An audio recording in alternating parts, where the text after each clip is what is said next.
माँ सरस्वती के की मूर्ति पर माल्यार्पण हो चुका है। अब मैं माँ सरस्वती की वंदना के लिए हमारे साहित्य परिषद के कार्यकारी अध्यक्ष कुमार तरल जी को मैं बुलाना चाहता हूँ। वे आए और माँ वाणी की वंदना प्रस्तुत करें।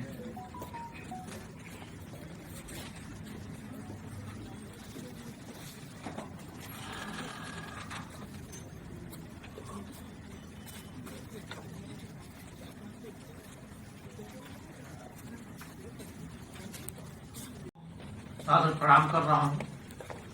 आप सबको भी सादर प्रणाम कर रहा हूँ। पहले माँ का आवाहन और उसके बाद वाणी वंदना। अवधि में बिल्कुल ताजा रचना है वंदना की।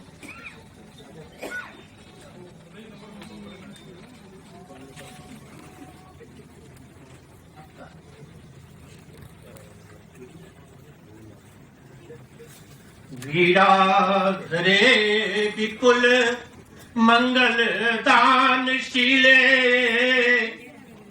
भक्तार्तिनाशिनी विरंच हरीश वंदे कीर्ति प्रदेखिल मनोरथ दे महार हे विद्या प्रदायिनी सरस्वती नौमि नित्यम विद्या प्रदायिनी सरस्वती नौमि नित्यम।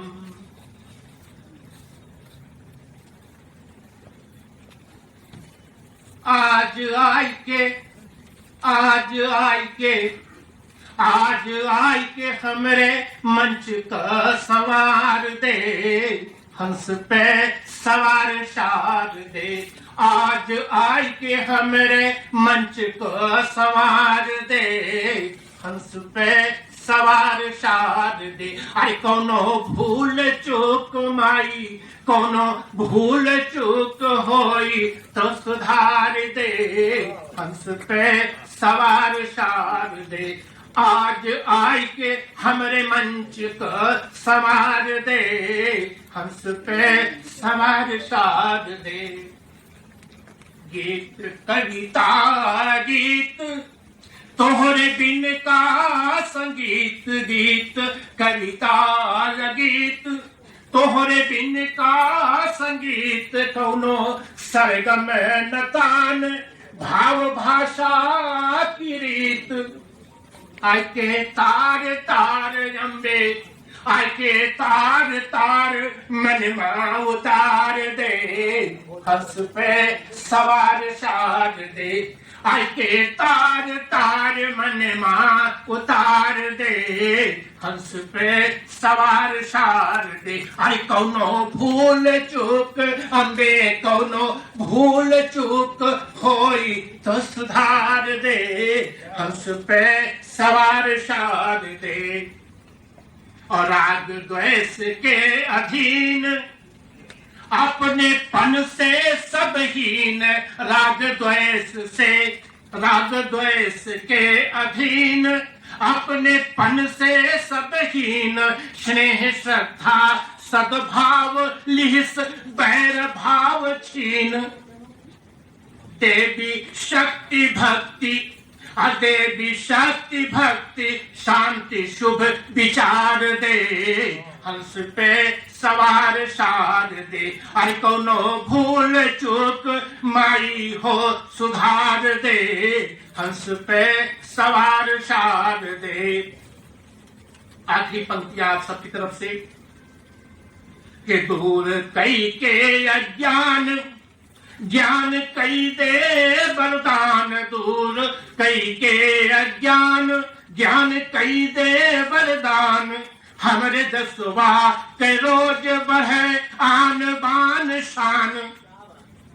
बीड़ा बाजनी पीड़ा बादिनी सनातनी विचार दे, अरे पीड़ा बादिनी सनातनी बयार दे, हंस पे सवार सार दे, आज आय के हमरे मंच का सवार दे, हंस पे सवार सार दे। आई कौनो भूल चूक अम्बे कौनो भूल चूक होई तो सुधार दे, हंस पे सवार सार दे। धन्यवाद। अभी आप कुमार तरल जी के द्वारा माणी वंदना सुमधुर कंठ से आप सुन रहे थे।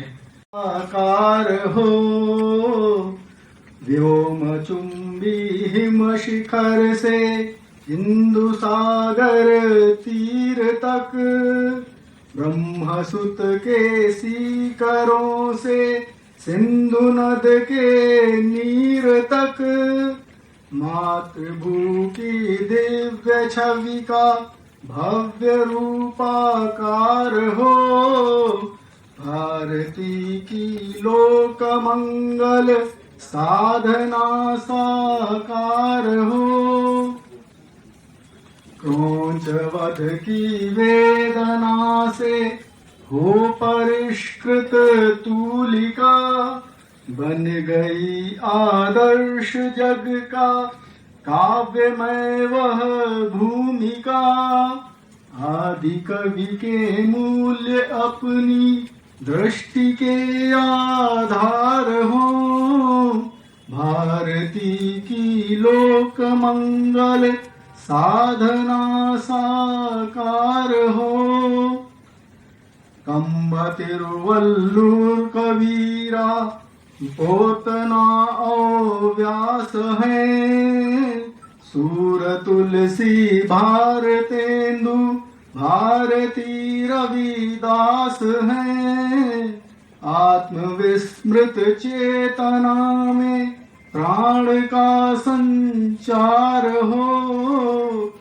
भारती की लोक मंगल साधना साकार हो, आज उत्पीड़ित मनुज संघर्ष से प्रतिशोध से त्राण देंगे हम इसे एकात्म मानव बोध से, प्रेय की प्रतिमा गढ़ेंगे श्रेय का संचार हो, भारती की लोक मंगल साधना साकार हो, भारती की लोक मंगल साधना साकार हो।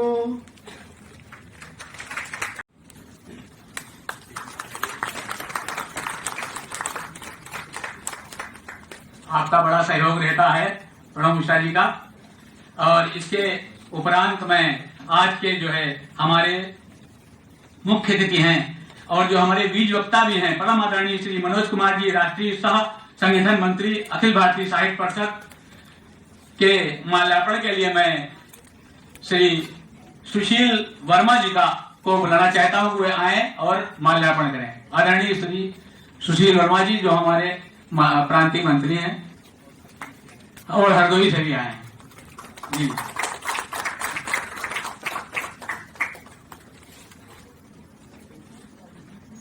इसके उपरांत मैं आज के सारस्वत अतिथि डॉक्टर पवन पुत्र बादल जी, राष्ट्रीय संयुक्त महामंत्री, जिनकी गरिमामय उपस्थिति से हम सभी का जो है मनोबल बढ़ता है, मैं उनके माल्यार्पण के लिए श्री राजीव वत्सल जी को बुलाना चाहता हूं, वे आए और माल्यार्पण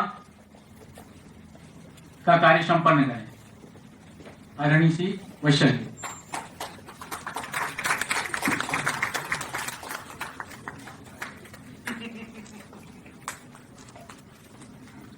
आदरणीय वत्सल जी संयुक्त महामंत्री हैं लखनऊ महानगर इकाई के और विभिन्न कार्यक्रमों में आपकी विशिष्ट भूमिका रहती है। आप आशीर्वादन भी बहुत अच्छे ढंग से करते हैं। आपका पूरा परिवार जो है साहित्यिक है और संगीतमय है। और मैं इसके उपरांत जो लोग जानते होंगे डॉक्टर परमानंद जड़िया जी और दयानंद जड़िया जी बहुत बड़े साहित्यकार हैं। परंपरागत परिवार से आप उनके भतीजे। अनेकों पुस्तकें लिखी हैं उन्होंने, बहुत पुस्तकें लिखी हैं और उनका बहुत साहित्यकारों में बहुत बड़ा नाम उनका है। आप उनके जो है परिवार से ताल्लुक रखते हैं आदरणीय राजीव वत्सल जी। और मैं स्वागत एवं विषय प्रवर्तन के लिए अपने प्रांतीय अध्यक्ष जी को बुलाना चाहता हूं, श्री विजय त्रिपाठी जी का, कि वे आए और जो है स्वागत एवं विषय प्रवर्तन पर अपना वक्तव्य रखें। सामने आप बैठे माल्यार्पण कीजिए। हमारे एक रिटायर्ड IAS श्री दयाशंकर श्रीवास्तव जी हमारे एक अनुरोध पर वो चले आए। मैंने साहित्यकार में किताबें ज्ञात लिखी हैं और हमसे पहले रिटायर हुए थे और इसलिए मैं संख्या के लिए बहुत डरा हुआ था, नहीं तो डर रहा था, अनुरोध न करता, लेकिन देखिए आ गए। मैं बहुत बहुत अद्भुत हूँ। आपका स्वागत है। बाकी आप सबका इसका परिचय हमने आपसे पहले कराया है, अब स्वागत का समय है। ये हमारे सौभाग्य का विषय है कि अखिल भारतीय राष्ट्रीय सह संगठन मंत्री नामित होने के बाद सबसे पहले आपने उत्तर प्रदेश को समय दिया और उसमें भी हमारे अलग प्रांत को चुना। ये हमारा सौभाग्य है। हम इनका परिषद की तरफ से और उपस्थित परिषद के सभी चिंतकों की तरफ से, पदाधिकारियों की तरफ से स्वागत करते हैं, वंदन करते हैं। हमारे राष्ट्रीय अध्यक्ष जी हिंदी और संस्कृत के ऊपर विद्वान हैं, साहित्य में रुचि है और वह साहित्य जिसके प्रोत्साहन के लिए हम लगातार लगे हुए हैं। तुलसीदास का वह साहित्य मंगला नाम से प्रताड़ो, जिसमें वो मंगल करने वाले देवताओं का लोक मंगल के साहित्य के लिए भारत और भारतीयता की ओर उन्मुख साहित्य के लिए जो समर्पित हैं अपने सहयोग के लिए, इतनी सेवा कर रहे हैं। मैं अपने राष्ट्रीय अध्यक्ष जी का भी स्वागत करता हूँ। आदरणीय पवन पुत्र बादल जी, इनसे आप लोग सब परिचित होंगे, इसी शहर में रहते हैं, कई कार्यक्रमों में मिलते हैं। राष्ट्र धर्म पत्रिका राजेंद्र नगर में संस्कृति भवन में कार्यालय है। आप उस पत्रिका के प्रबंधक हैं और साहित्य परिषद में, साहित्य में रुचि के कारण साहित्य परिषद के आप पूरे मनोयोग से एक क्रांति की तरह अखिल भारतीय साहित्य परिषद को, मैं भी यहाँ 30-35 साल पहले आया था, 95 में पहली बार गठन हुआ था अखिल भारतीय साहित्य परिषद का। मैं महानगर संयोजक था और तब से अब तक बादल जी के कार्यकाल में हम लोगों को जो मार्गदर्शन मिला और जितनी ऊर्जा से वो काम करते हैं, जितना सकारात्मक सहयोग करते हैं, उसके कारण पूरे देश, आज वो लखनऊ में है, कल बनारस में है, परसों वहाँ तिरुपति में है, तो तमिलनाडु में है, फिर असम भी पहुंच गए। पूरे देश में उन्होंने जो ढांचा इस परिषद का खड़ा किया है, मैं उसके लिए परिषद की तरफ से उनका, अपने सारे कार्यकर्ताओं की तरफ से उनका स्वागत करता हूं। सामने की पंक्ति में बैठे हुए मैं सबका नाम तो नहीं ले सकता हूं, लेकिन सब जानते हैं कि मैंने कितने आग्रह से आपको बुलाया है। उसी आग्रह से, उसी भाव से मैं आपका स्वागत करता हूं। आदरणीय doctor Anil Mishra ji, additional director स्वास्थ्य विभाग के रिटायर्ड हैं, बहुत अच्छे साहित्यकार हैं। राम बहादुर मिश्र जी प्रथम पंक्ति बैठे हैं, इसलिए इन्हीं से परिचय करा के पूरा गलनांक इस गोष्ठी का आपको बधाई देता हूँ। राम बहादुर मिश्र जी अवधि के एक बहुत बड़े साहित्यकार। प्रोफेसर अमित कुशवाहा जी, ये भी हम लोगों के साथ पूरे मनोयोग से इस विचारधारा के लिए काम करते हैं, मार्गदर्शन देते हैं, लखनऊ यूनिवर्सिटी में प्रोफेसर हैं। आदरणीय डॉक्टर दिनेश चंद्र अवस्थी जी, इनका तो कोई जवाब ही नहीं है। जो कर दिया इन्होंने, एक अलग हिंदी संस्थान, एक अलग भाषा संस्थान, एक अलग वो हिंदुस्तानी एकेडमी, सचिवालय के एक कमरे में इन्होंने खड़ी कर दिया हम लोगों को साथ लेकर के। हम लोग इनकी सेना के सिपाही हैं और यह योगदान इनका अमर रहेगा। जब हिंदी साहित्य का इतिहास लिखा जाएगा तो इस एक संस्था के लिए केवल एक व्यक्ति के सहयोग को जरूर लिखा जाएगा। मैं अवस्थी जी का भी स्वागत करता हूँ। आदरणीय श्रीवास्तव सर का हमने अपने अधिकारी रहे हैं, इनका परिचय आपको कराया, स्वागत भी हुआ। और अब मैं आप सबका एक भाव से, हमारे विभिन्न इकाइयों से जो दूर से लोग आए हैं, मैं आदरणीय प्रोफेसर अनीता सिंह जी बाराबंकी से, उनके साथ एक और प्रोफेसर हैं, उनका मंजू शुक्ला जी, भूषण जी, और हरदोई से पधारे हमारे मंत्री जी, गोंडा से पधारे पदाधिकारी और संरक्षक शिवाकांत मिश्र जी को आपको सुना। मैं हमारे मोहल्ले के कई लोग सब हमारे आग्रह पर चले आए हैं। मैं सबका स्वागत करता हूं, सारे साहित्यकारों का स्वागत करता हूं सबको। और अब रही विषय की बात, हमारी इस संस्था का गठन 1967 में हुआ था, इसलिए कि आजादी के बाद जो उम्मीद थी कि भारत का साहित्य अपने वैदिक पौराणिक साहित्य को आधार बना के आगे बढ़ेगा। यह बात समाजवाद तक तो रही। आचार्य नरेंद्र देव को हमने पढ़ा, भारतीय साहित्य और संस्कृति उनकी किताब है, 300-400 पृष्ठ की है, मेरे पास है, मैंने पढ़ा। उन्होंने कहीं विचलन नहीं किया और बिल्कुल कहा कि हमारा जो देश का साहित्य होगा वो समाजवाद में कि उन्होंने ये कहा कि वह रामायण और महाभारत को भी ये बना के चलेगा। हमारे वैदिक पौराणिक संस्कृत साहित्य से अलग भारत का साहित्य नहीं, लेकिन जो इस 47 में बनी उससे आप सब परिचित हैं। देश का कुछ लोग नव निर्माण करने लगे और साहित्य को तो रामायण और महाभारत इसके प्रमाण, मतलब भौतिक जीवित प्रमाण आपके सामने है। लंका से लेकर के भारत में गंगा मिटाई जा सकती है और न अयोध्या मिटाई जा सकती है, न सरयू मिटाई जा सकती है, न लंका वाले हमसे ज्यादा आय कर रहे हैं उन स्थानों को जिनका विरोध करके लोग तोड़ रहे हैं हमारे। ऐसे साहित्य को मिथक बता दिया लोगों ने और आगे बढ़े तो उन्होंने समाजवाद तक ठीक था, साम्यवाद के हाथ में सौंप दिया, जिन्होंने पूरी तरह से हमको नकार दिया। 1967 में इस आवश्यकता को देखते हुए राष्ट्रीय स्वयंसेवक संघ ने इस संस्था का गठन किया। अक्टूबर 1967 में बड़े साहित्यकार जैनेन्द्र कुमार जी हमारे अध्यक्ष थे और तब से हमारे सोहनलाल द्विवेदी जी के अध्यक्ष रहे हैं। हमारे राष्ट्रीय भाव के अधिकतर सब जुड़े रहे हैं हमसे, बड़े बड़े कवि, और अब राष्ट्रीय अध्यक्ष हमारे वर्तमान के सुशील द्विवेदी जी हैं। हम वैचारिक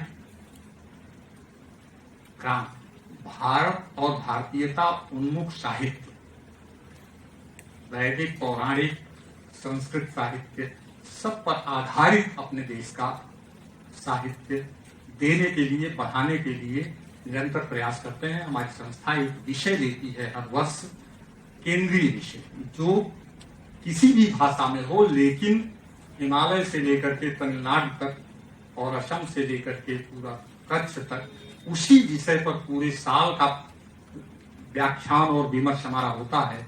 इस साल हमने महारानी अहिल्याबाई होलकर का जीवन दर्शन, यह विषय है हमारा, जिस पर अभी हमारे मुख्य अतिथि जी बात करेंगे।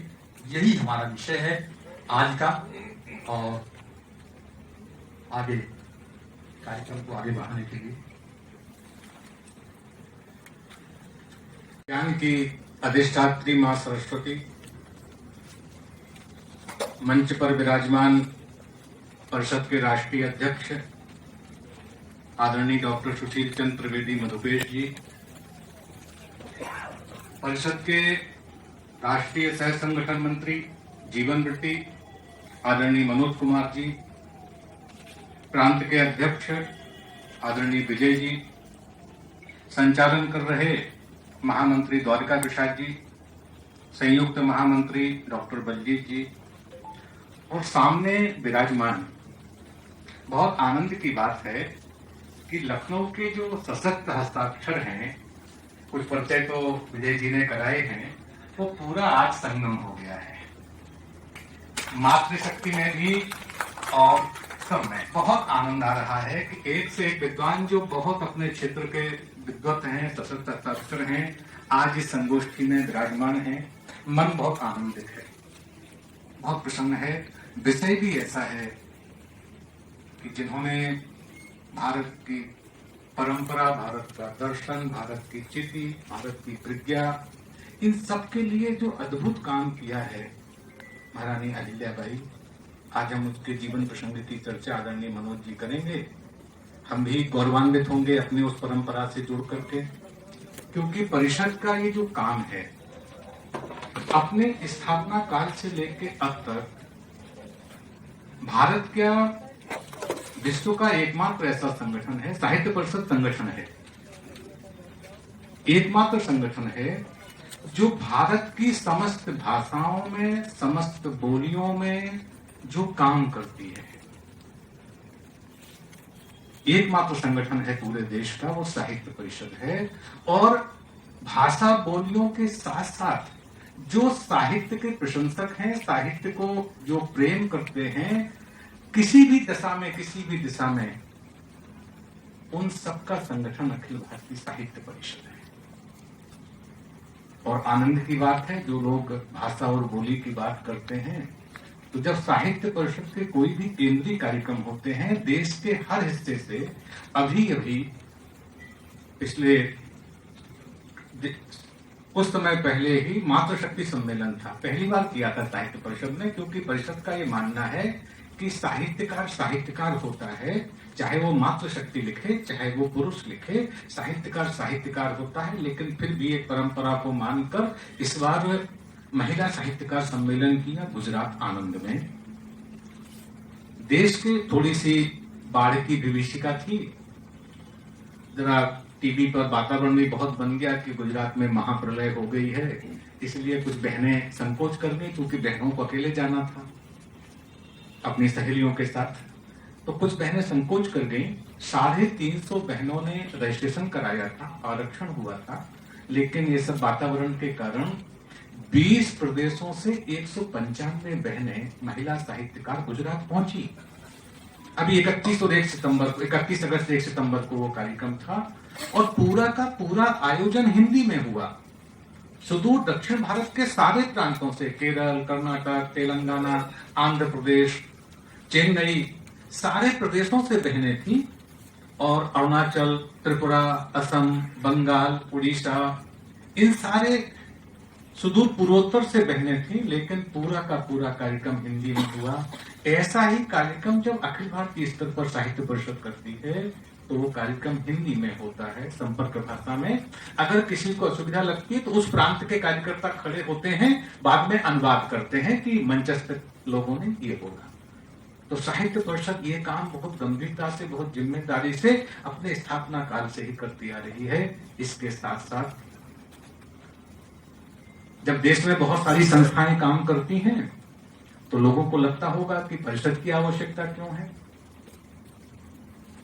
भी बहुत सारे संगठन काम कर रहे हैं, हम भी बहुत सारे संगठन संस्थाओं से जुड़े होंगे, परिषद की आवश्यकता क्यों है, परिषद में काम क्यों करना चाहिए, परिषद के कार्यक्रमों में क्यों आना चाहिए। तो लगता है कि भारत की जो प्राचीन परंपरा है, यानी अपना जो मूल है, मूल को सहेज कर, जब हम अपने मूल को सहेजते हैं, अपनी भाषा को सहेजते हैं, अपनी बोली को सहेजते हैं, तो हम भारत की अपनी पूरी की पूरी परंपरा, अपने परिवार की परंपरा, अपने व्रत, अपने उत्सव, अपने गांव की परंपरा, अपनी माटी की परंपरा, इनको हम एक साथ लेकर के चलते हैं। केवल भाषा बोली को लेकर के नहीं चलते, हम भारत की पूरी अपने कुल की, अपने गांव की पूरी समृद्ध परंपरा को अपने साथ लेकर के चलते हैं। और हाथ का ही तो फर्क है। अब कहते हैं बंदूक हमारे हाथ में है, अगर बंदूक एक आतंकवादी के हाथ में है तो कैसा लगेगा? बंदूक तो वही है, मन भयाक्रांत हो जाएगा, डर जाएगा। और अगर वही बंदूक, वही हथियार अगर एक सैनिक के हाथ में है तो मन आनंदित रहेगा कि नहीं ये है ना, हम सुरक्षित हैं। तो जिसकी जो भाव होती है, जिसको जो भावना होती है, उसकी समग्रता में जब हम विचार करते हैं तो भारत की परंपरा को मूल बिंदु में रख करके, मूल केंद्र में रख करके, उसके इर्द गिर्द वर्तमान परंपरा को जोड़कर फिर जो कदम आगे बढ़ाता है, इसके सारे केंद्र में अखिल भारतीय साहित्य परिषद और उसके समस्त कार्यकर्ता। हम जब भी कोई कार्यक्रम बनाते हैं, अभी 2-3 बड़े कार्यक्रम साहित्य परिषद ने अपने अभियान में लिया है। महारानी अहिल्याबाई होलकर का कार्यक्रम यहाँ हो रहा है। पश्चिम में जो 2 प्रांत हैं, मेरठ और ब्रिज, वहां पर स्वामी दयानंद सरस्वती को स्मरण, जैसे हम लोग यहाँ महारानी अहिल्याबाई होलकर को याद कर रहे हैं, ऐसे ही वहां पर कार्यक्रम स्वामी दयानंद सरस्वती के स्मृति में हो रहे हैं। ऐसे ही ब्रिज और गोरक्ष और काशी में हम महावीर स्वामी को स्मरण कर रहे हैं। इसके बाद अभी 2 कार्यक्रम पूरे देश भर ने लिए हैं। वो कार्यक्रम है कि अपनी जो कुटुंब परंपरा है, इस कुटुंब परंपरा पर बहुत तेजी से प्रहार हो रहे हैं। हम सब महसूस करते होंगे, बहुत जिम्मेदारी से हम कह रहे हैं इस बात को। जब हम भारत के बाहर से भारत की कुटुंब व्यवस्था को देखते हैं तो लगता है कि भारत अगर किसी कारण से, बहुत सारी चीजें हैं, भगवत कृपा भी है, भारत के सारे तिथि त्योहार हैं, भारत की परंपराएं हैं, लेकिन उसके साथ भारत का जो कुटुंब है, भारत के जो रिश्ते हैं, दादा दादी, नाना नानी, बुआ फूफा, मामा मामी, ताऊ ताई, बहन बहनोई, ये जो रिश्तों की सुगंध है, ये केवल भारत में है। भारत के आप बाहर जाएंगे, सब जाते हैं, बहुत विद्वज्जन हैं, तो अंकल और आंटी मिलते हैं, इसके अलावा दूसरा रिश्ता नहीं है वहां। तो ये भारत की रिश्तों की जो डोर है, भारत की जो कुटुंब परंपरा है, इसको छिन्न भिन्न करने के लिए पूरे जिम्मेदारी पूर्वक, षड्यंत्र पूर्वक प्रयत्न शुरू हो रहे हैं। और पिछले दशकों से इसमें बहुत सारे संसाधन, चाहे वो एकता कपूर टाइप सीरियल्स हों, वो केवल मनोरंजन के लिए नहीं आ रहे हैं, वो भारत की परिवार व्यवस्था को छिन्न भिन्न करने के लिए आ रहे हैं। जो नायक नायिकाएं हैं, उनके जो डायलॉग्स हैं, वो इसीलिए लिखे जा रहे हैं। मुझे 2 उदाहरण याद आते हैं। मार्गरेट थैचर जब ब्रिटेन की प्रधानमंत्री थी,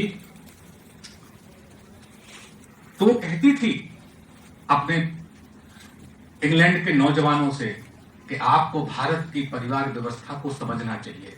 अपने यहाँ की बच्चियों से, बेटियों से वो कहती थी कि आप भारत के परिवार में निसंकोच रात को 12 बजे भी चले जाइए।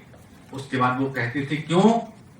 इसलिए चले जाइए क्योंकि भारत के परिवार में वहां का नौजवान अपनी माँ के साथ रहता है, अपनी बहन के साथ रहता है, अपनी बुआ के साथ रहता है, इसलिए उसको विपरीत लिंग में आकर्षण नहीं है। वो परिवार की परंपरा को जानता है, परिवार के भाव को जानता है, मातृभाव को जानता है।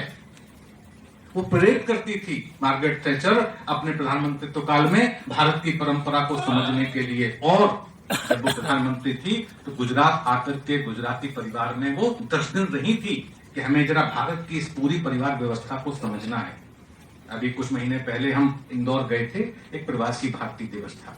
एक बेटी मिली हमें वहां, श्रेया, बेल्जियम की थी, भारत की बेटी है, बेल्जियम में उसने शादी कर ली, उसका पति बेल्जियम का है। अभी बताया कि बहुत दुखी थी, रास्ते में जब चलने लगे उसने कहा कि मेरा बेटा 12 वर्ष का है। एक दिन वो सिगरेट पी रहा था, तो मैंने जैसे भारत की माँ करती है, उसने तो एक ही चाटा मारा, यहाँ की माँ होती तो जरा ठीक ठाक उसका स्वागत कर देती। तो उसने कहा मैंने एक चाटा उसके गाल पर मारा तो वो खड़ा हो गया, लड़का 12 वर्ष का। कहा कि माँ ये भारत नहीं है, मैं पुलिस बुलाऊंगा। वो तो दुखी हो गई, कहा कि भैया मेरा कुछ सहयोग करिए, मैं कैसे अपने बच्चों को पालूं वहां पर। और ऐसे कई भारतीय परिवार हैं तो कुछ हमने व्यवस्था की। जो भारत के बाहर एक संगठन काम करता है, हिंदू स्वयंसेवक संघ, उसके समृद्ध अधिकारी से हमने उस बहन की बात कराई। उन्होंने एक वहां शिविर का आयोजन किया। अब वो इतनी प्रसन्न है कि भारत की परंपरा धीरे धीरे परिवारों में वहां प्रवेश कर रही। लोग इतने परेशान है भारत के बाहर। तो ऐसी परिवार व्यवस्था पर साहित्य परिषद ने अखिल भारतीय स्तर पर एक कहानी प्रतियोगिता करने का निर्णय लिया है। पूरे देश में इस प्रतियोगिता का आयोजन हो रहा है। 4 श्रेणियां बनाई हैं। विजय जी, बलजीत जी, द्वारका जी आपको बताएंगे उसके बारे में। नीचे से लेकर के अखिल भारतीय स्तर तक वो प्रतियोगिता होगी। इसके बाद हम जो बोली है अपने क्षेत्र में, अवधि में भैया राम बहादुर जी बैठ खूब काम करते हैं, तो अपने यहाँ की जो बोलियां हैं उनको संरक्षण करने के लिए ऐसे बोली और भाषाओं के बड़े साहित्यकार, छोटे से 4 श्रेणियां उसमें भी इसी प्रकार की हैं। तो हम नीचे से लेकर अखिल भारतीय स्तर तक उनको भी हम जरा सम्मानित करेंगे, उनको देश के सामने लाएंगे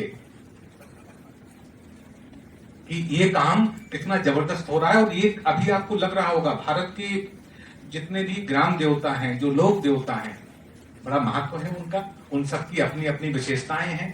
ग्राम देवता और लोक देवता की उनका अपना एक क्षेत्र है, उनके अपने एक पूरा का पूरा मानने वालों का तंत्र है। तो ऐसे लोक देवता, ग्राम देवता के बारे में एक बड़ा संग्रह ये परिषद के द्वारा आने वाला है। काम बहुत तेजी से शुरू हो गया है इस पर। तो भारत के ग्राम देवता, भारत के लोक देवता, इनके पीछे क्योंकि भविष्य की पीढ़ी को हमें सहेजना है, अपनी परंपरा से उनको अवगत कराना है। कौन करेगा ये तो हम सबको मिलकर के करना होगा ना। ये तो भारत की परंपरा को हमें जीवंत रखना, ये भी भारत के मूल में है। ये तो भविष्य की पीढ़ी आजकल इस तंत्र में खो गई है, वो परंपराओं से थोड़ी सी कटती जा रही है तंत्रों में। तो इसलिए उसको अपनी जड़ों से हमें जोड़े रखना है। इसके लिए अखिल भारतीय साहित्य परिषद के साथ साथ आप सबका भी सहयोग जरूरी है। क्योंकि संगठन, अगर आपको लगता है कि साहित्य परिषद भारत की परंपरा को केंद्र में रख करके वर्तमान के साथ कदम से कदम मिला करके आगे बढ़ रही है, तो आपको लगे कि ये संगठन ठीक है, हमें इसके साथ कदम से कदम मिला करके 2 कदम साथ चलना चाहिए। तो चलिए, स्वागत है। इसलिए इस सब कार्यक्रमों का हम आयोजन करते हैं। आप एक बार आइए, नजदीक आइए, समझिए कि परिषद पूरे देश में कैसा काम कर रही है, क्या क्या काम करना चाहिए। उसके साथ साथ हमारे दरवाजे हमेशा सुझाव के लिए खुले। हमारे मतलब अखिल भारतीय साहित्य परिषद के।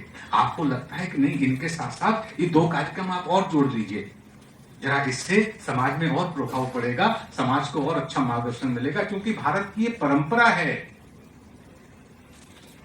ऋग्वेद से लेकर के अब तक की भारत के इतिहास में, चाहे वो ऋचा देने वाले हमारे मंत्र मनीषी हो, चाहे वर्तमान के साहित्यकार, उन्होंने वही लिखा है भारत के लोक मंगल को केंद्र में रख करके, कि जो भारत की भविष्य की पीढ़ी को दिशा भी दे, उनके लोक मंगल की कामना करे और भारत के सबके सब परंपराओं को साथ लेकर के भविष्य की पीढ़ी को उस ख्याति को सौंप करके फिर आगे बढ़े।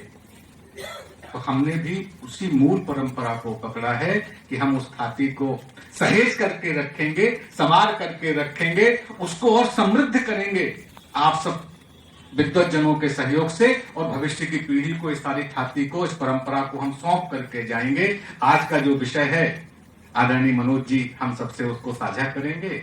हमारे विजय जी कह रहे थे कि वो नियुक्त हुए हैं, तो संगठन की परंपरा नहीं है, अपने यहाँ तो सूचना होती है कि आज से हम ये काम कर रहे हैं, कल से हम इस काम को करेंगे।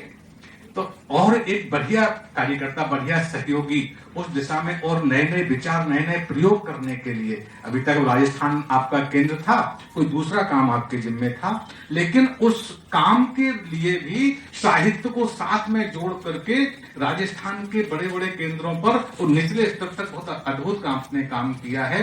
तो ये आनंद की बात है कि परिषद को एक योग्य साहित्यकार, योग्य विद्वान हमें मिले हैं, और हम सब मिलकर के इस परिषद के यज्ञ को और आगे बढ़ाएंगे। बहुत धन्यवाद। भारत माता की जय।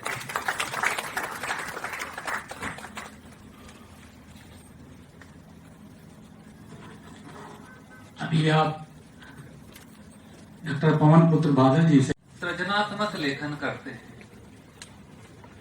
तो आज सृजन का भी दिवस है। विश्वकर्मा की भी जयंती है, हम वो पूजन करके भी आए हैं। ऐसे सुयोग्य एक संयोग के अवसर पर एक पुण्य श्लोका, ये हर किसी के लिए काम नहीं आता। ये जो सम्मान है पुण्य श्लोका लोक माता देवी, 1787 में जो बंगाल गजट बनता था, उस वक्त के गजट में लिखा गया कि इनकी प्रतिमा को भी देवी मानकर पूजा जाएगा। यानी साक्षात तो वो देवी मानते ही थे, इतनी प्रजावत्सला थी वो। 300 वर्ष, लगभग 15 पीढ़ी। आज भी ऐसा लगता है कि क्यों याद किया जाए, क्यों कुछ व्यक्तित्व अमर हो जाते हैं। उनका कृतित्व सदैव प्रेरणा ही देता रहता है, हम भी ऐसे बने। उनमें से एक है देवी अहिल्या। जीवन कितना कष्टपूर्ण था। पति चले गए, बेटा चला गया, बेटी भी उनसे पहले चली गई, ससुर जी शांत हो गए। मन कितना विचलित हो सकता है जब सारे रिश्ते, परिवार, सगे संबंधी सब चले गए। इस समय व्यक्ति कितना तनाव में, कितना दुखी रह सकता है। बावजूद उसके अपने मन को कितना संभाला होगा, और उस सारे मन को ईश्वर और ईश्वर की इच्छा के अधीन होकर लोक सेवा में पूर्णतः समर्पित कर दिया। ऐसी कठिन परिस्थितियों में, और जैसा बताया, एक सामान्य ग्राम से, एक सामान्य स्थान से उठकर असामान्य स्थान तक पहुंचना। असामान्य स्थान पर पहुंचने की इच्छा हर किसी की होती है, पहुंचते भी हैं, लेकिन पहुंचकर क्या करना, ये जब दृश्य सामने होता है, ये जब दूरदृष्टा होते हैं वो लोग, स्वाभाविक रूप से उस स्थान पर पहुंचने के बाद मद होना, अहंकार होना, सत्ता का एक अभिनिवेश होना, ये सहज प्रक्रिया है। उन सब को भी पार करके बहुत विनम्र, सरल, एक संत स्वरूपा, जीवन भर सफेद साड़ी में स्वयं पर कम से कम व्यय करना, ये केवल कोई आदर्श कहानी की बातें नहीं है। जीता जाता एक जीवन ये हमारे देश में, हमारी संस्कृति में, हमारे समाज में हुआ है। इसीलिए उनको इतना याद किया जाता है कि जो जितना देते हैं, जिन्होंने लोक कल्याण के लिए सब दिया है, आज वो लोकमानस में स्थापित है। तो उस देवी का जीवन कैसा था? जब मल्हार राव ये इंदौर से पूना की यात्रा कर रहे थे, तो चांडी नामक एक छोटे से गांव में, अहमदनगर जिला था वो जिला, इस बार अहिल्या देवी जिले के नाम से ये पुनर्स्थापित हुआ है, वैसा बोला जाएगा। तो बालिका 12 वर्ष की जिस प्रकार एक शिव भक्ति में लीन थी, जिस ध्यान मग्न अवस्था में बैठी थी, जिस विधि से वो पूजा कर रही थी, पूजा के बाद वो प्रसाद भोजन का वितरण करवा रही थी। तो ये सारे गुण देखे कि किस तरह से ये भोजन का वितरण करवाना, प्रसाद बांटना, किस तरह से ध्यान अवस्था में बैठना, किस विधि से ये पूजा किया है। मल्हाराव बहुत प्रभावित हुए। बेटे खांडेराव को लेकर बहुत चिंतित थे कि उनके बेटे की उच्छृंखलता को, स्वच्छंदता को, अनुशासनहीनता को कौन अनुशासन में ला सकेगा। जब माणक जी के पास वो विवाह का प्रस्ताव लेकर गए तो वो तो गदगद हो गए। तब उनको और पता लगा ये केवल बालिका आध्यात्मिक और धार्मिकता का ही प्रतीक नहीं है, ये तो वीरता भी जीती है, योद्धा है। मुगल काल में उनके गांव में बहुत आक्रमण होते थे, तो महिलाओं की सुरक्षा करने के लिए महिलाओं की एक टोली बनी हुई थी, उनकी माताजी उनका प्रशिक्षण करती थी। तब ये बालिका भी बहुत युद्ध अभ्यास करती थी, तलवार, दंड, लाठी चलाना अच्छे से सीखना सिखाना, ये अपनी बाल्यावस्था से ही करती आ रही थी। छोटी सी अवस्था में विवाह होने के बाद 20 वर्ष में एक संतान को जन्म देने के बाद धीरे धीरे वो शासन की व्यवस्थाओं को भी बारीकी से समझना, रुचि होना और उसमें सहयोग भी करती रहती थी। यानी सहयोग किस प्रकार का, सूचनाएं एकत्र करना सारी, और सूचनाओं को फिल्टर करके जो काम की सूचनाएं हैं वो अपने ससुर जी तक पहुंचाना, पति तक पहुंचाना। आय का ठीक से कैसे व्यय करना, कितना जहां आवश्यक है वहां करना, एक तरह से आज कहें तो वित्त मंत्री वो बजट बनाने में भी सहयोग करती थी। बहुत अच्छा एक जीवन चल रहा था उनका, लेकिन नियति को कुछ और ही स्वीकार था। राजस्थान कुमेर की तरफ जब युद्ध हो रहा था तब उनके पति का बलिदान होता है। मात्र 29 वर्ष की अवस्था है इनकी। सामान्य जो परंपरा चली आई थी मुगल काल में, यानी कितना अत्याचार होता था, शवों से भी दुराचार करने में संकोच नहीं होता था। उसके कारण से एक सती होना, यानी शव को भी नहीं रखना, सती होना पति के साथ, ये कहीं कहीं प्रचलन में आ गया था। लेकिन ये प्रथा नहीं थी। जब ससुर जी ने समझाया कि बच्चे बहुत छोटे हैं, अभी मुक्ताबाई तो बहुत छोटी है, उसको तुम्हारी बहुत आवश्यकता है, और उससे भी बड़ी आवश्यकता तुम्हारे परिवार के लिए नहीं। इस समय स्वार्थी लोग, लुटेरे लोग ये इंदौर के शासन पर एक दृष्टि गड़ाए बैठे हैं। इस समय कोई निस्वार्थ व्यक्ति जो इन सबकी सेवा कर सके, ऐसे व्यक्ति की जरूरत है। उसकी योग्य तुम हो। ससुर जी की बात मान जाती है, उनको समझ में आता है कि एक सत्य बात कही जा रही है, केवल मेरे को रोकना नहीं, मेरी कितनी बड़ी आवश्यकता है। यानी राष्ट्र प्रथम ये केवल स्टेटस पर लिखने के लिए नहीं, राष्ट्र प्रथम है इसलिए अपना संकल्प भी छोड़ दिया। यानी आगे जाके वो बेटी को सती होने देती हैं, लेकिन स्वयं अगर राष्ट्र के लिए मेरा शरीर जरूरी है तो स्वयं का संकल्प ये बाद में आएगा, ध्येय के लिए मुझे पहले जीना। लेकिन जब एक नारी ये शासिका बनती है तो सबको सहन होना, तो तरह तरह के वो आक्रमण करना, षड्यंत्र करना, विरोध करना, ये चारों तरफ से शुरू हो जाता है। पहला काम वो करती है सीमाओं की सुरक्षा। किसी भी राष्ट्र के लिए प्रथम जो काम होता है कि उसकी सीमाएं कितनी सुरक्षित है।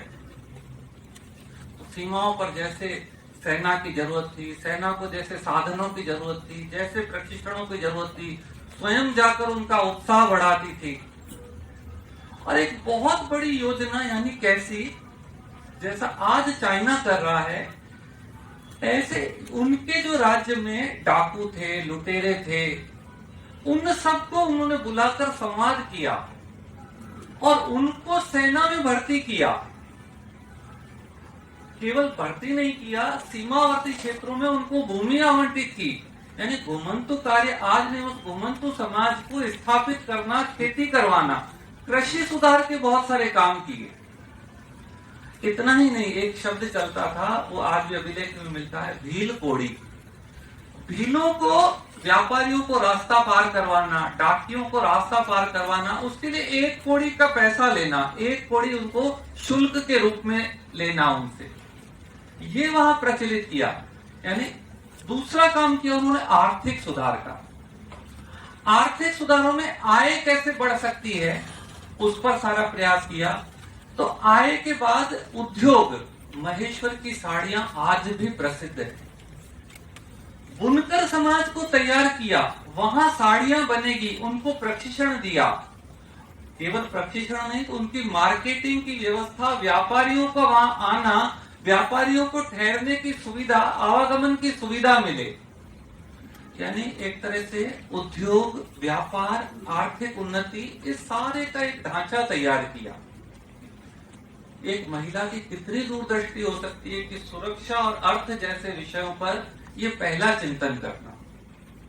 उसके बाद संचार व्यवस्था, 1783 में उन्होंने डाक व्यवस्था कर दी और एक कंपनी को आउटसोर्स किया उन्होंने, और उनको प्रतिबद्ध किया, कहीं भी डाक, चाहे वो इंदौर से पूना पहुंचानी हो, पूना से मुंबई हो, इंदौर से दिल्ली पहुंचानी हो, दिल्ली से कलकत्ता भी 15 दिन में वर्षा काल में पहुंचनी ही चाहिए, नहीं तो पहुंचाने वालों की जिम्मेदारी है। उस समय 204 रुपए उनका वेतन तय किया था। यानी संचार की कितनी अधिक समझ थी, संचार का महत्व उनको कितना मालूम था, उसके कारण से ये सुदृढ़ व्यवस्था की उन्होंने। कुछ आक्रमण मराठों से भी उनकी ओर हुए। राघोबा जब आए तो कितना एक सुंदर पत्र लिखा है कि बिना युद्ध के रणनीतिक कूटनीतिक रूप से उनको एक संबंधों का, भारत का हम एक ही संतान है, हमको लड़ना किससे है, ये सारा वास्ता देखकर एक कूटनीतिक के रूप में एक पालकी में उनसे मिलने अकेले गई है। तो जहां युद्ध लड़ना पड़ा वहां युद्ध भी लड़ा है, जहां कूटनीति रणनीति से अपने शासन की, अपने राज्य की सुरक्षा करनी है तो वो व्यवस्था भी की। इतना ही नहीं, जैसे बताया बेटी का विवाह जाति में नहीं योग्य वर्ग से करना। आज हम सामाजिक समरसता इतनी बात करते हैं, उसको व्यवहार में लाना और अपने परिवार से शुरू करना। शासन की न्याय व्यवस्था, ये सबको न्याय मिलना चाहिए और जिसने अन्याय किया है, जो दोषी है, उसको दंड मिलना चाहिए, चाहे पुत्र ही क्यों नहीं हो। तो पुत्र को भी दंड दिया है, कोई संकोच नहीं किया। ये सब करते हुए भी आज जो इंदौर स्वच्छ शहर है, विकसित शहर है, उस शहर की परंपरा, यानी एक गांव से आई है तो भी व्यवस्था कितनी सुंदर हो सकती है, वो उसके कारण से परंपरा आज तक चली आ रही। यानी सड़कों का चौड़ा होना, सड़कों का स्वच्छ होना, ये उस समय से ही वहां महेश्वर में, इंदौर में, उनके शासन में ये होता हुआ है। और केवल इतना ही नहीं तो पशुओं के लिए दाना, यानी खेत खरीद लेना और पशुओं को दे देना निजी पैसे से। पक्षियों के लिए व्यवस्था, प्रतिदिन वहां पार्थिव शिवलिंग केवल श्रावण में नहीं, 365 दिन आप जब महेश्वर जाएंगे, प्रतिदिन पार्थिव की पूजा उस समय से निरंतर आबाद अखंडित रूप से होती आई है। और जब नर्मदा जी में पार्थिवों का विसर्जन होता है, उसी समय मछलियों के लिए आटे की गोलियां, पक्षियों के लिए दाना, ये सब की भी व्यवस्था वो करके गई। यानी जिसको कहते हैं ना, सर्वभूते हिते रता, जो गीता में है, यानी चराचर जगत की, संपूर्ण पक्षियों की, प्राणियों की, ये सारी चिंता करते जाते। महिला सुरक्षा के लिए यहाँ भी उन्होंने महिलाओं की एक सेना का गठन किया, महिलाओं की समस्याओं को विशेष रूप से ध्यान दिया। वो स्वयं, जैसे आज काउंसलिंग सेंटर चलते हैं, परामर्श करती थी, उनको सलाह देती थी, और जो भी उनके योग्य काम होता था या योग्य विस्तारण होता था, वैसे आदेश वो देती थी। भ्रष्टाचार ये एक हर युग की कहानी रही है, कभी कम कभी ज्यादा। उस भ्रष्टाचार को, उस जो आर्थिक व्यवहार की जो अनियमितता है, उसको पकड़कर उनको दंड देना और उनसे वो पैसा वापस लेना, ये उस काल में उन्होंने किया। तो उनका कितना एक नैतिक, स्वयं पर कितना बड़ा एक अंकुश होगा, और ये सब करने की उनकी कितनी क्षमता होगी, ताकि इससे वो है ना आर्थिक अनियमितता को दूर करके भ्रष्टाचार को समाप्त किया उन्होंने। इतना ही नहीं, उनकी राज्य व्यवस्था में कोई भी कभी भी आकर उनसे संवाद कर सके, यानी उन्होंने तुकोजी को सेनापति बनाया, सबको अपना अपना काम बांटा, स्वयं पूजा में रहती थी, संत के समान जीवन जीती थी, उनकी साधना का काम भी चलता रहता था। लेकिन साधना और शासन, यानी गुड गवर्नेंस हमको पश्चिम से कंसेप्ट मिला है ऐसा नहीं है। सारे के सारे आज जितने सरकार में विभाग होते हैं, उन विभागों को वो ठीक से कुशल संचालन करती थी, और कहीं भी किसी की शिकायत नहीं। तो ये यदि हम जिस राम राज्य की बात करते हैं, उस राम राज्य को जीती थी, तब उनको लोग कहते थे ये देवी है, पूरी प्रजा उनको मां मानती थी, और इसीलिए वो लोक माता कहलाई। ये सब करते करते भी, यानी आप एक छोटे से शासन को तो सुचारू चला सकते हैं, निरंतर चलाना वैसा का वैसा, ये भी एक बड़ी बात है। लेकिन वो सब चलाते हुए भी जो हम कहते हैं वर्क लोकली थिंक ग्लोबली, यानी पूरा वैश्विक उनके सामने भारत का दृश्य कैसा था, मौन रूप से उसका उन्होंने उल्लेख नहीं किया, लेकिन जिस जिस स्थान को औरंगजेब ने नष्ट भ्रष्ट किया था, तोड़ा था, उस स्थान का सांस्कृतिक पुनर्निर्माण करवाया उन्होंने। यानी वो केवल मध्य प्रदेश के हंडिया और नेमावर में नहीं, या केवल कर्नाटक में नहीं, त्र्यंबकम में नहीं, महाराष्ट्र में नहीं, गया बिहार में नहीं, तो अमरकंटक में, इधर वाराणसी, अयोध्या, काशी, पुष्कर, नाथद्वारा, कितने ही राज्य, कितने ही स्थान, कोई 40-50 स्थानों की सूची मिलती है। उन स्थानों का पुनर्निर्माण करवाया। कहीं आपको अहिल्या कुंड मिलेगा, कहीं आपको अहिल्या घाट मिलेगा, कहीं अहिल्या मंदिर मिलेगा। ऐसे कई पूरे भारत के स्थानों की सूची है। कोई भी राज्य सोचता है ना कि मैं मेरे राज्य का तो हित कर सकता हूँ, उत्थान कर सकता हूँ, लेकिन पूरे भारत से मेरा क्या लेना देना। जब आज एक तरफ भारत में 25 राष्ट्रीयताएं और उनके टुकड़े होने की बात हो रही है, तो किस काल में वो भारत एक है, यहाँ लोग जीते थे, इसको केवल कहते थे नहीं, जीवन जीते थे। वैसा उन सारे स्थानों का इन्होंने विकास किया। इतना ही नहीं, इतनी दूरदृष्टि थी। शिक्षा के लिए अनेक स्थानों से विद्वान बुलाकर महेश्वर में स्थापित किए, उनके योगक्षेम की सही व्यवस्था की, और वहां वास्तव में जो डिग्रियां आज यूनिवर्सिटी में मिलती है, तो किसी को शास्त्री, किसी को ज्योतिष, किसी को वेद की है, ऐसे कोई 20 विभाग खोले उन्होंने। शिक्षा ही नहीं तो अपना अभिलेखागार उन्होंने बनाया। और जो आज विमर्श की बात चलती है, तो ऐसे विद्वानों को भी तैयार किया, विद्वानों का भी संरक्षण किया। जीवन का ऐसा कोई क्षेत्र नहीं छोड़ा, या एक जो और लंबे समय तक जिनकी आवश्यकता पड़ी, उन सबको पोषण किया उनका। लेकिन ये सब करते हुए भी उनके राज्य के जो भी आदेश निकलते थे, उस पर लिखा होता था शिव का आदेश। यानी ये सब कुछ मैं नहीं कर रही हूं, मैं तो शिव की भक्त हूं। शिव का आदेश है, उनकी प्रतिनिधि होकर ही शासन की व्यवस्था चला रही है। जैसे कैसा एक न्यासी भाव है कि मैं तो कुछ नहीं, जो कुछ है उनका है। जैसे महाराणा प्रताप या मेवाड़ में चलता है कि हम तो केवल दीवान हैं, शासक तो यहाँ के एकलिंग जी हैं, एकलिंग जी शासन करेंगे। उसी परंपरा को शिव के आदेश से सारे आदेश निकल रहे हैं, मैं कुछ भी नहीं।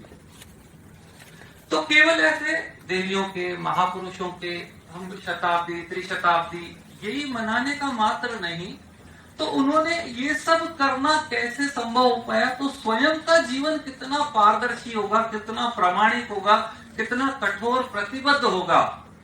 जब स्वयं के प्रति हम ऐसे होते हैं ना, तब हम किन्हीं को बात कह पाते हैं, तब हमारा अधिकार बनता है लोगों से मनवाने का, बिना कहे मनवाने का। तो उनका शासन एक तरह से पूरा एक वृहद परिवार था। तो भारत जैसा कहता है, यहाँ के ऋषि मुनियों ने जो कहा है वसुधैव कुटुंबकम, यानी हम जब जैसे एक शासन, एक उनका पूरा साम्राज्य एक परिवार था, तो वास्तव में विश्व में भी हम परिवार की तरह रह सकते हैं। ये जो वहां सारा कला का, स्थापत्य का, मंदिरों का, उद्योगों का इतना सारा विकास हुआ है, ये सामान्यतः युद्ध काल में नहीं हो सकता है। तो सुरक्षा को ध्यान में रखते हुए, युद्ध को टालते हुए, शांति स्थापित करके सर्वांगीण विकास कैसा हो सकता है, इसकी वो मूर्तिमंत थी। इसके कारण से केवल भारत के विद्वानों ने नहीं, नेहरू और मदन मोहन मालवीय जैसों ने नहीं, बाद के युग में विदेशियों ने भी जो काम किया है, जॉन मेलकम करके हुए, उन्होंने कहा कि वो बिल्कुल न्यायपूर्वक, सद्भाव पूर्वक अपने प्रजा के हर तरह के विकास के काम करती थी।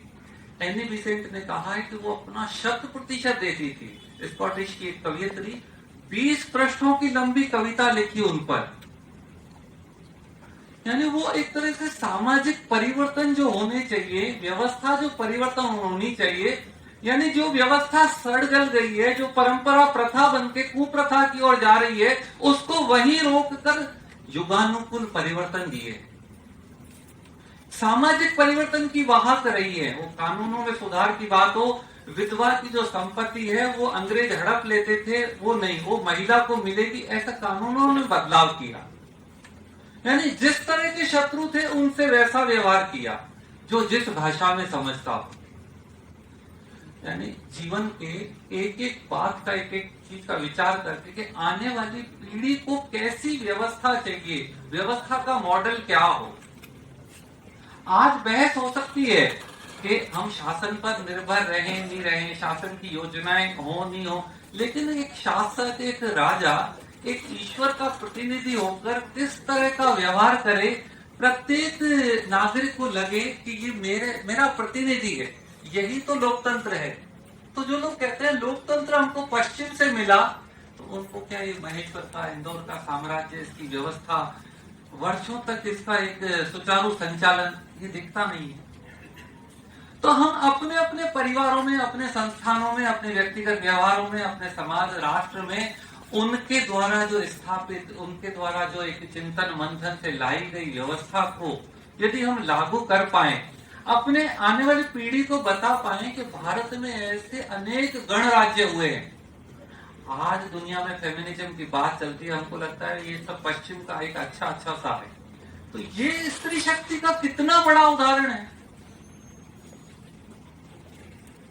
यानी उस शासन काल में जहां आपको मुगलों की चुनौती है, तो निजाम हैदराबाद को भी कहना पड़ता है कि ये साक्षात देवी है।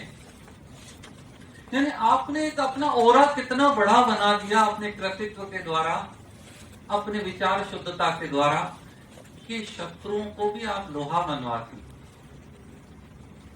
ऐसे विराट व्यक्तित्व को न केवल हम त्रिशताब्दी पर गोष्ठियों, चर्चाओं, लेखों, कविताओं, जिस भी रूप में केवल स्मरण करें, मात्र इतना नहीं, उनका अंशतः भी हमारे आचरण में आएगा, तो मुझे लगता है उनका त्रिशताब्दी सार्थक होगा। हमारे यहाँ परंपरा रही साहित्य परिषद की कि हम पिछले वर्ष से ही अपने कार्यक्रम में किसी न किसी इकाई का सम्मान करते हैं। वो इसलिए कि हमारी इकाई से ही प्रांत है, और प्रांत से ही प्रदेश है, प्रदेश से ही राष्ट्र। तो ये हम उन्हीं पर निर्भर करते हैं, क्योंकि वो इकाई जो कार्य करती है वो हम देश तक ले जाते हैं। और इसी प्रेरणा के साथ हम लोगों की एक इच्छा रही कि हर इकाई को समय समय पर सम्मानित किया जाए, उनके कार्यों को। मैं इस कार्य के लिए कार्यक्रम 6 बजे हम समाप्त कर देंगे। आपके घर पहुंचने 7:30 तक उजाला रहता है, कोई दिक्कत नहीं होगी। लेकिन मेरा जलपान मत खराब कीजिएगा, जलपान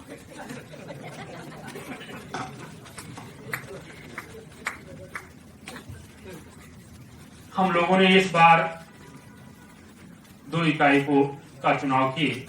एक बाराबंकी इकाई जो अनवरत अपना कार्यक्रम करते रहते हैं, और दूसरी इकाई लखनऊ दक्षिण। मैं बाराबंकी इकाई के अध्यक्षा प्रोफेसर अनिता सिंह जी हैं, और उनके महामंत्री डॉक्टर नन्हे सिंह जी हैं, और उनकी कार्यकारिणी डॉक्टर माधुरी वर्मा जी से मैं आपको मंच पर आमंत्रित कर रहा हूं कि वे आए अपना सम्मान ग्रहण करने की कृपा करें। मैं अपने राष्ट्रीय संगठन मंत्री श्री मनोज जी से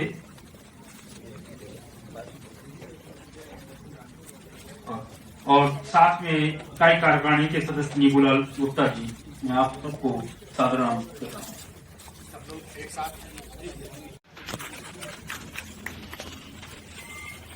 जी मंजू जी आ जाइए, आप बहन को उड़ा तो दीजिए।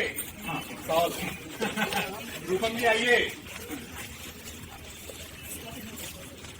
आइए आप। रितु जी आइए, आप चारों आइए, अभिनंदन करिए। माला भी हाथ में है तो पढ़ना चाहिए।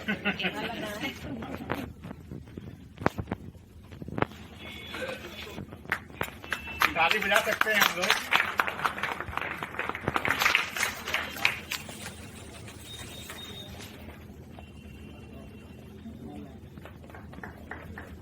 अखिल भारतीय साहित्य परिषद अवध प्रांत की बाराबंकी इकाई के अध्यक्षा अजीता सिंह जी सम्मान ग्रहण कर रहे हैं। आपने लगातार रामोत्सव से लेकर हर कार्यक्रम जब निरंतर कार्य करते रहते हैं। बीच बीच में भी आपके कई कार्यक्रम हम लोग देखते हैं, आप अनाउंस करते रहते हैं। इसके लिए अवध प्रांत आपको सम्मानित करने का निर्णय लिया। मैं इसी क्रम में हमारे बीच लखनऊ दक्षिण इकाई के प्रोफेसर नीतू शर्मा जी हैं और मैं उनकी कार्यकारिणी सहित मन को सादर मंच के सामने आमंत्रित कर रहा हूँ। सब पूरे कार्यकारिणी बुला लीजिए अपने आप आईटी कॉलेज में हिंदी विभाग अध्यक्ष हैं और आपके साथ डॉक्टर प्रणव मिश्रा जी, डॉक्टर प्रिया सिंह, डॉक्टर पूनम सिंह, सभी को, और साथ ही एक उत्सव की बात है कि आप अभी गुजरात आनंद में महिला सम्मेलन कार्यक्रम में आपने सहभाग किया। ये अवध प्रांत की आपने मान रखी, इसके लिए भी आपको बहुत बहुत बधाई और अभिनंदन।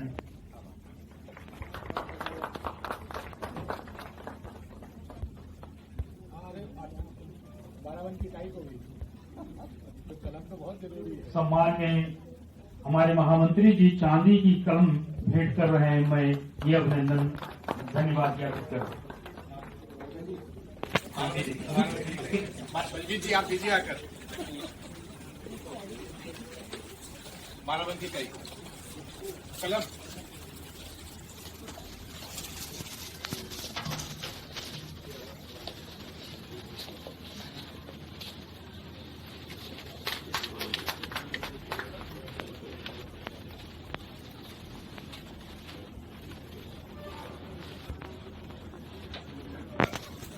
इसी सम्मान क्रम की परिस्थिति में मैं अपने अवध प्रांत की उपाध्यक्षा श्री रूपम तिवारी जी, जो महिला साहित्यकार सम्मेलन में सहभागी थे, मैं उनको भी सम्मानित करने का हम लोगों ने क्या किया था। और गुजरात महिला साहित्यकारों की वो संयोजक भी थी। मैं उनके सम्मान के लिए मैं अपने अध्यक्ष जी से निवेदन करता हूँ।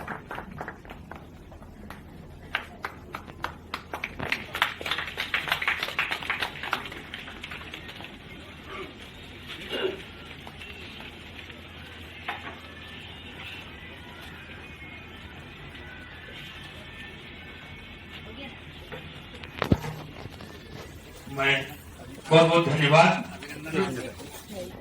आपने हमारे अभिनंदन के सम्मान को स्वीकारा।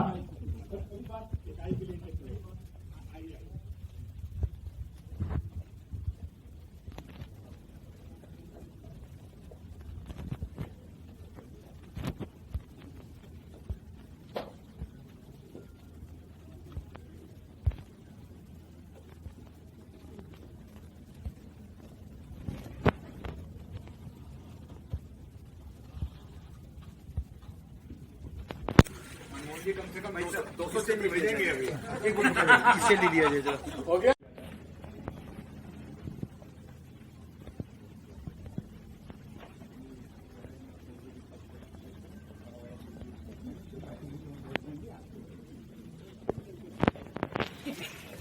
तो पहली बार जब आने पर उनको हम उसी स्वरूप में उनका सम्मान करना चाहते हैं।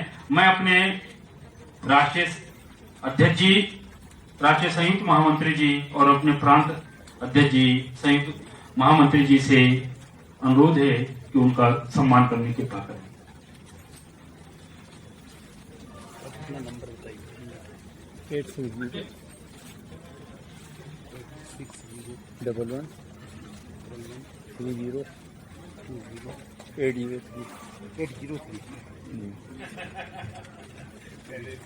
अभी लॉक होगा, एरोप्लेन में मुक्त है। हमारे लिए सौभाग्य की बात है कि साहित्य परिषद में पहली बार राष्ट्रीय साहित्य संगठन मंत्री का दायित्व आपको प्राप्त हुआ है और कल आपने अभी अनौपचारिक एक बैठक भी की थी, जिसमें हम लोगों ने आपको श्रवण की सुने। आपका हार्दिक स्वागत है अवध प्रांत में।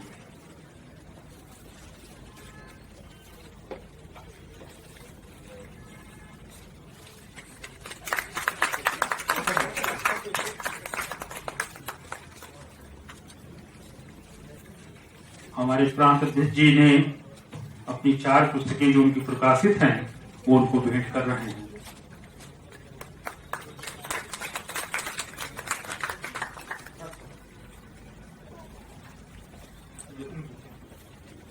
मैं अपने प्रांतीय अध्यक्ष जी से सागरा निवेदन है और अपने कोषाध्यक्ष डॉक्टर सुनील शुक्ल जी से निवेदन है कि वे हमारे राष्ट्रीय अध्यक्ष जी को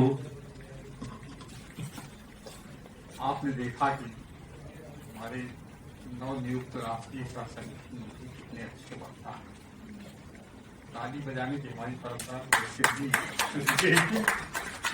मंत्रमुग्ध कर दिया। अच्छे ओरेटर की तरह विषय को रखा, पूरा रखा। बहुत बहुत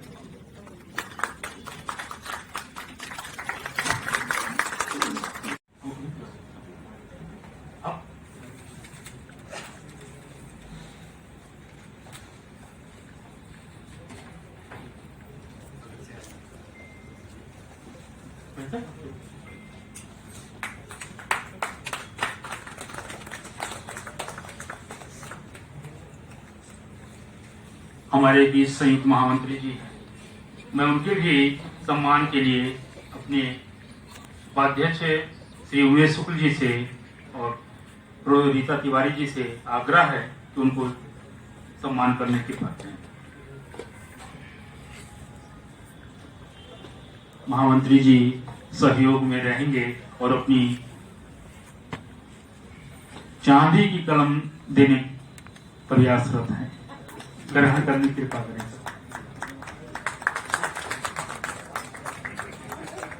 लखीमपुर खीरी से आपका संबंध है और आप बड़े सराफे वाले हैं, इसलिए ये भेंट आपका स्वीकार किया जा रहा है। और उतने ही सर मैं अपने प्रांत अध्यक्ष जी के लिए भी वही पेन भेंट करने अनुरोध करता हूँ। आपका मन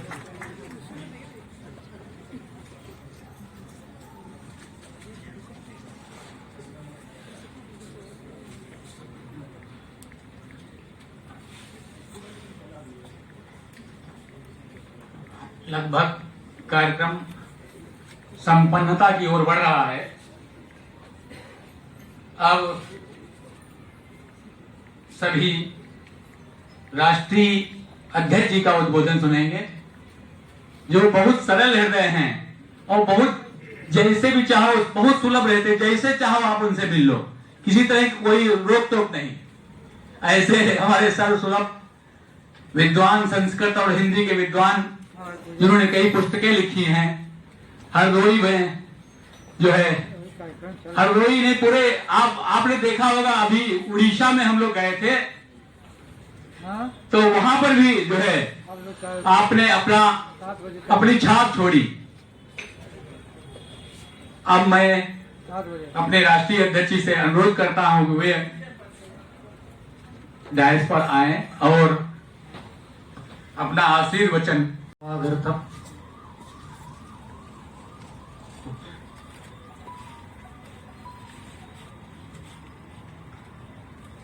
देवी प्रपन्नार्थे प्रसीद मातर जगतोऽखिलस्य प्रसीद विश्वेश्वरी पाहि विश्वम त्वमीश्वरी देवी च राजस्य। हमारी शक्ति स्वरूपा जब तक अहम ब्रह्मास्मि,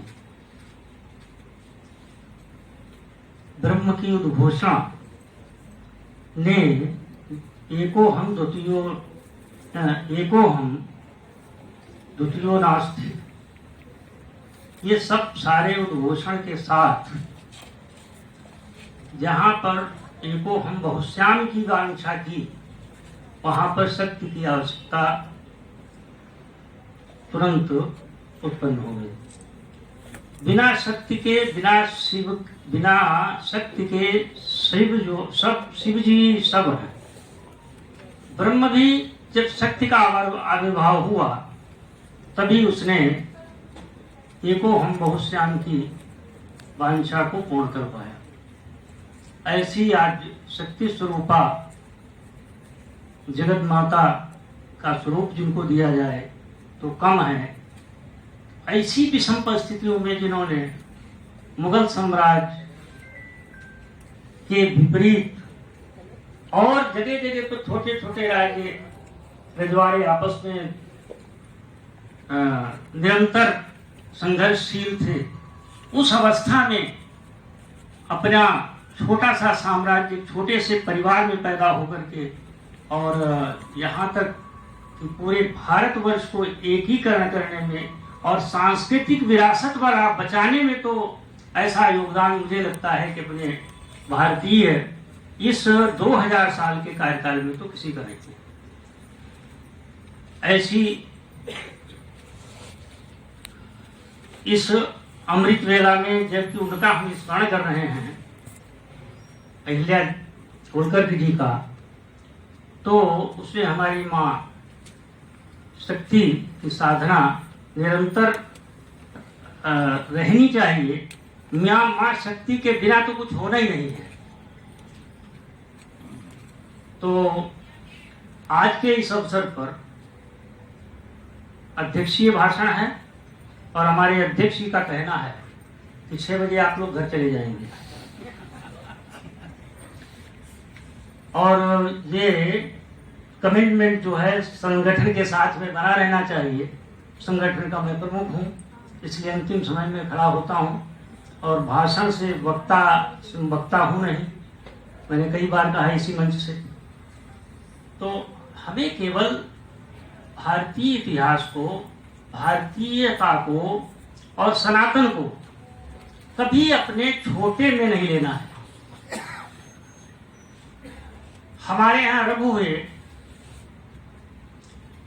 महाराज रघुपा सबको मालूम है कि वो अपना सारा जितना ऐश्वर्य था, सारा वैभव था, सब दान कर देते थे साल के अंत में और बरसांत में बिल्कुल खाली हो जाते थे।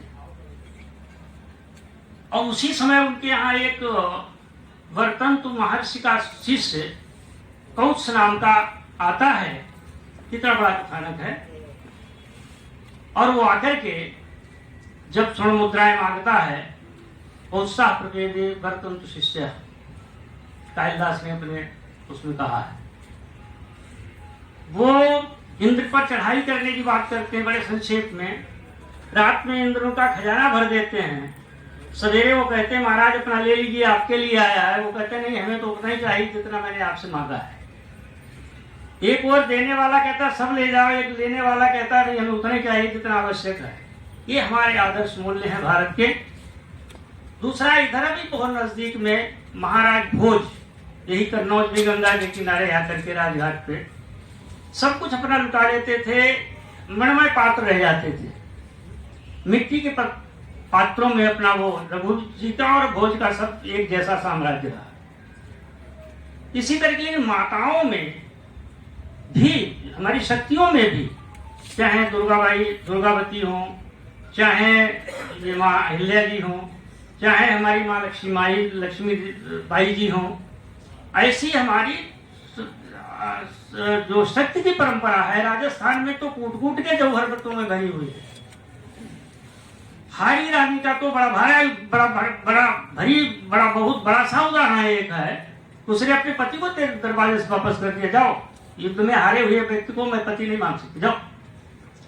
और वो गया युद्ध में, उस युद्ध में जाके लड़ा। अपने सुहाग की इसको कुछ चिंता नहीं है, वो कहता नहीं देश प्रथम है। ये हमारी रानियों में, हमारी शक्तियों में सदा से रहा है और हमारे खून में वही है। हम आत्मविस्मृत जो हैं, इस आत्मविस्मृत को बुलाना है और अपने अपने स्वरूप को ज्ञात करके अपने मार्ग में लग जाना है। 2000 सालों में हमको जो भुलाया गया, हमको आत्मविस्मृत कर दिया गया, उसकी ओर हमें जाना है। और हमारे यहाँ कोई रिटायर्ड नहीं होता है। हमारे श्रीवास्तव जी को बता दिया रिटायर्ड, तो रिटायर्ड मत मारा दो। हम वृद्धाश्रम चलाते हैं, वहां जो पहले दिन वृद्ध आता है, मैं कहता हूँ तुम वृद्ध नहीं हो। किसने कहा तुम वृद्ध हो? आज तुम्हारा पुनर्जन्म हुआ, पहले दिन आए, तुम हमारे एक दिन के बच्चे हो। और वो बड़े प्रसन्न होकर के, जो मरणासन्न थे, अभी कहते कि साल भर मर जाएंगे 6 महीने, वो 10 साल से भी बराबर जवान बने हुए हैं। बस आत्म स्मृति की आवश्यकता है, आत्म विस्मृत की आवश्यकता नहीं। हम आत्म विस्मृत हैं, ये हमारी सबसे बड़ी कमी है। हमारे सरदार जी बैठे हैं, अरे जिन गुरुओं ने हिंदू धर्म बचाने के लिए, भारत के सनातन को बचाने के लिए, भारत को बचाने के लिए अपने बच्चों को दीवारों में चुनवा दिया, तबे पर बैठ गए हैं, वो धर्म हमारा पराया कहा जा रहा है। हम आत्म विस्मृत हैं। जिस जैन धर्म ने अपने शरीर में एक रोया नहीं रखा त्याग के लिए, तपस्या के लिए, सनातन को स्थापित करने के लिए, वो आज हमारा पराया धर्म है। हमारी संस्कृति के संवाहक हैं ये, हमारी संस्कृति के संरक्षक रहे हैं ये। और हम जब तक आपस में एक दूसरे को समझेंगे नहीं, जाने बिन होई प्रतीति, बिन प्रतीत होई नहीं प्रीति, मानसकार कह रहे हैं। तो एक दूसरे को जानने की जरूरत है, समझने की जरूरत है, और बिना जाने प्रीति नहीं होगी। और बिन वो कबनी हो सिद्ध न बिन विश्वास। जब तक आपस में विश्वास पैदा नहीं होगा, तब तक कोई सिद्धि नहीं होगी। तो समाज में सिद्धि लाने के लिए हमें आपस में जानना पड़ेगा, मिलना पड़ेगा, एक दूसरे को जान करके आपस में विश्वास करना पड़ेगा, और तब समाज की सिद्धि स्वयं सिद्ध हो जाएगी। भारत अपने स्वयं भारत हो जाएगा। जय भारत, जय हिंद। हाँ, एक घोषणा है, निर्देश मेरा है। हमारी बहन रश्मिशील अच्छी कविताकार हैं, कवियत्री हैं, वृत्त लेखिका हैं। उनको प्रांत का उपाध्यक्ष अखिल भारतीय साहित्य परिषद मनोनीत करता है। बहन जी आ जाए जरा सामने।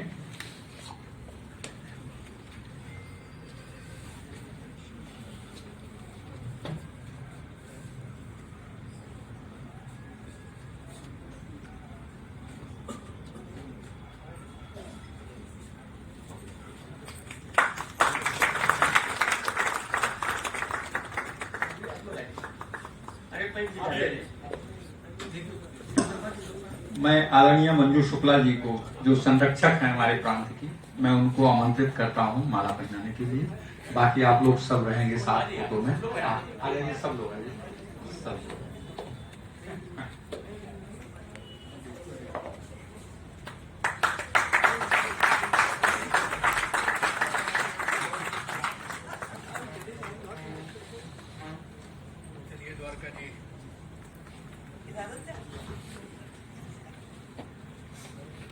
आपका प्रांत में स्वागत है। अब आप अल्प समय में, अल्प बुलाए, बहुत कम समय में आने पर आए हैं यहाँ पर, और इतना धैर्य से आपने सभी को सुना।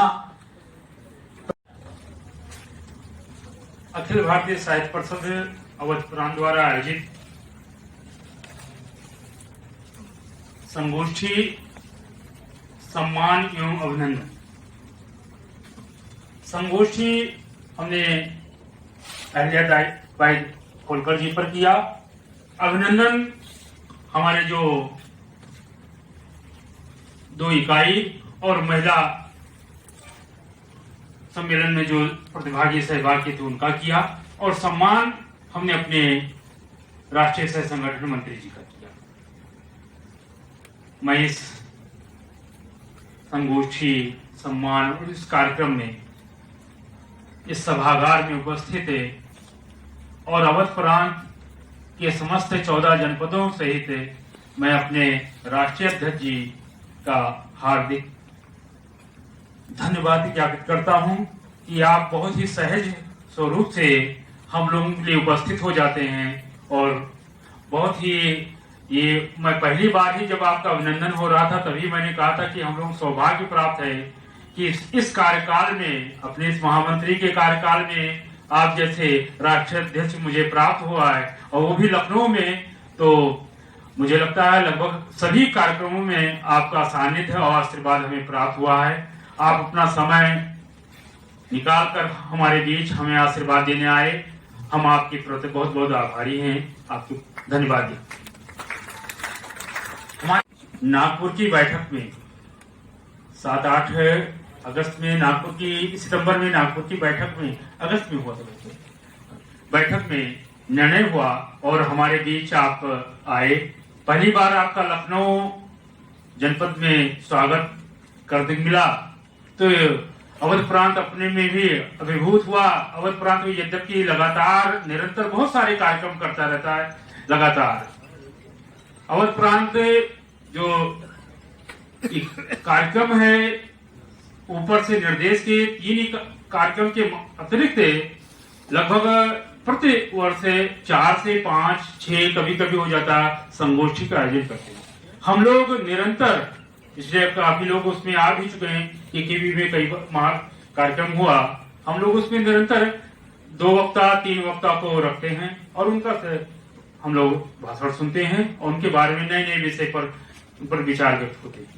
उसके साथ हमारा कार्यकर्ता प्रशिक्षण वर्ग पिछले वर्ष हुआ था, इस वर्ष अभी अपेक्षित है जल्द ही उसकी सूचना दी जाएगी। और जैसा कि भाई साहब ने कहा, कुटुंब पर प्रतियोगिता के लिए वो हम लोग जल्द ही उसकी सूचना दी जा चुकी है, लेकिन उसे पूर्ण रूप से कर।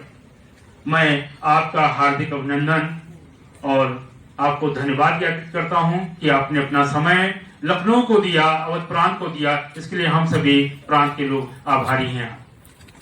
हमारे बीच राष्ट्रीय संयुक्त महामंत्री डॉक्टर पवन पुत्र बादल जी के साथ ये है कि उन्होंने निवेदन किया कि भाई साहब आपको रहना ठीक है, कार्यक्रम कर लीजिए, कोई चिंता ना करिए, कोई समस्या है तो बताइए। एक ऊपर से आशीर्वाद उनका प्राप्त रहता है। हम उनके बहुत आभारी हैं कि पल पल क्या हुआ, कब आए, भाई साहब कल आ रहे थे, कहाँ पहुंचे, उनको रिसीव करने गए थे, कहाँ पहुंचे, तो वो चिंता है। हम लोग गाड़ी उनको ला रहे थे तब भी पूछे।